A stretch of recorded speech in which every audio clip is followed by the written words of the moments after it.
પંચમહાલ જિલ્લાના જીવાદોરી સમાન પાનમ ડેમની સિંચાઈ કેનાલમાં ખેડૂતોની માંગને લઈને પાણી છોડવામાં આવ્યું હતું।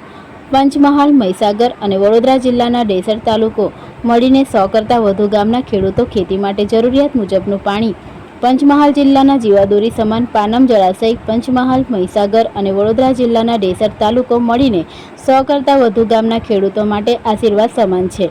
કેનાલનું પાણી મેળવતા ખેડૂતોની માંગને લઈને ખેતી માટે પાનમ સિંચાઈ વિભાગ દ્વારા 500 ક્યુસેક પાણી પાનમ જળાશયની સિંચાઈ કેનાલમાં છોડવામાં આવતા ખેડૂતોમાં ખુશીની લહેર છવાઈ ગઈ હતી। જો કે સિંચાઈ કેનાલ માટે ખેડૂતોને ખરા સમયે પાણી મળનાર છે। હાલ તો જળાશયના ઉપરવાસમાં 1600 ક્યુસેક પાણીની નવી આવક નોંધાઈ હતી। સાથે પાણીની નવી આવકને લઈને ડેમની જળ સપાટી 125.25 મીટર પહોંચવા સાથે 76.22 પાણીનો જથ્થો જળાશયમાં ઉપલબ્ધ છે। રિપોર્ટર પ્રિતેશ દરજી, પંચમહાલ।